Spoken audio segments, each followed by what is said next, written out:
जिन्हें आप देख रहे हैं ये जॉनसन सैमुअल है।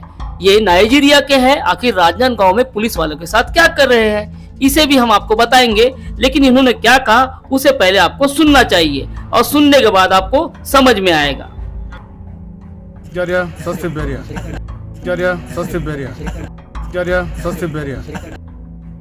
जी हाँ, आपने सही सुना, छत्तीसगढ़िया सबले बढ़िया, ये जॉनसन सैमुअल ने कहा है। इसका मतलब ये है कि कहीं न कहीं ऐसी भाषा शैली का उपयोग करके ये अपने जाल में फंसाते हैं। तो राजनांदगांव का मामला है। राजनांदगांव के पुलिस ने शादी के नाम पर ठगी करने वाले विदेशी अपराधी को दिल्ली से गिरफ्तार किया है।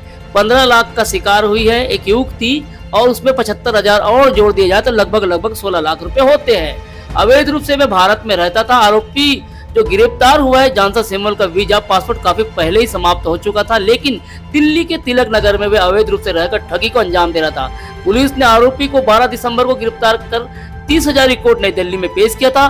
ट्रांजिट रिमांड पर उसे राजनांदगांव लाया गया है। ठगी का हाईटेक नेटवर्क हो सकता है। जांच में सामने आया है कि आरोपी ने ठगी के लिए फर्जी बैंक खातों और सिम कार्ड का इस्तेमाल किया है। उसकी एक भारतीय महिला भी है जो आरोपी को फर्जी खाते और सिम मुहैया कराती थी। फिलहाल पुलिस की तलाश जुटी है उस महिला को ढूंढने में। शादी.com पर फेक प्रोफाइल बनाकर वो लोग ऐसे साइबर ठग को अंजाम दे रहे हैं जो इनके जद में आ रहा है। आप अगर प्रेस वार्ता को ध्यान से सुनेंगे तो साहब ने बताया कि खासकर तलाकशुदा महिलाएं या जिनकी शादी नहीं हो रही है वो इनके शिकार बन रहे हैं। हम आपको बता दें कि ऐसे लोगों का साथ देने वाले भी कोई बाहर से नहीं, अपने ही एरिया के लोग होंगे, तभी तो इनका हौसला बुलंद है। हमारे खबरों के माध्यम से समझाइश और पुलिस की हिदायतें लोगों को शायद समझ में नहीं आती, क्योंकि पुलिस बार बार कहती है कि आप लोग ऑनलाइन ठगी से या साइबर ठगी से बचे। चलिए उसके बाद भी हम आपको बता दें कि अगर ठग करने वाले किसी से संवाद कर रहे हैं तो वो हिंदी में नहीं बल्कि अंग्रेजी में कर रहे हैं। तो जो ठगी का शिकार हुए वो पैसे वाले भी हैं और अंग्रेजी में संवाद कर सकते हैं।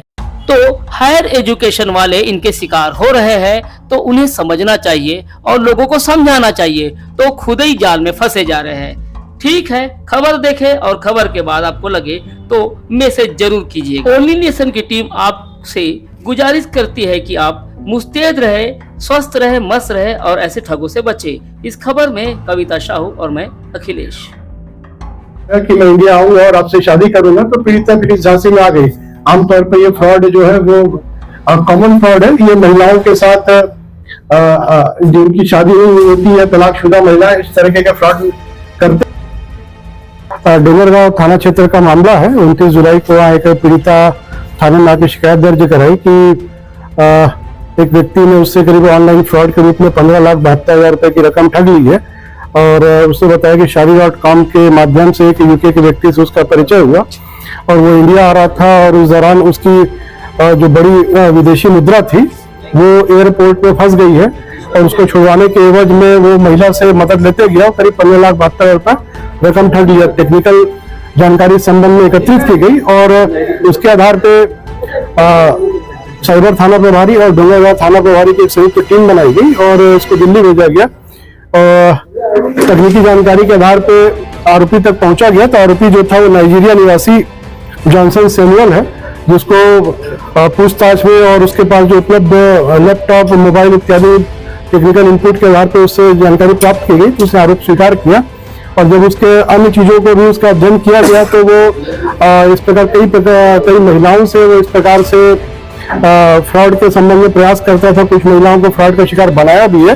वर्तमान में उसको गिरफ्तार कर लिया गया है और इसे जेल भेजा जा रहा है। इसका सॉफ्ट टारगेट वो होता था जो महिलाएं जिनकी शादी नहीं हुई होती थी, जो और शादी.com में जैसे जिन्होंने अपने काम में इनरोल कराई और दोनों एक दूसरे से बातचीत करने लगे। अब परिचय बढ़ाते गया। ये विदेशी निश्चित रूप से ये जो नाइजीरियन है ये इससे वही व्यक्ति बात कर सकता है जो अंग्रेजी भाषा का जानकार होगा। तो पढ़ी लिखी महिलाएं भी इस प्रकार के फ्रॉड में आ जा रही है। ये थोड़ा सा सोचनीय विषय है। आपके माध्यम से हम अपील करते हैं कि कभी भी किसी अनजान व्यक्ति से सोशल मीडिया जैसे प्लेटफॉर्म पे तो बिल्कुल भी सोच समझ के लोगों से परिचय बनाएं और सोच समझ से लोगों विश्वास करें। पैसे का लेन देन बिल्कुल भी ना करें।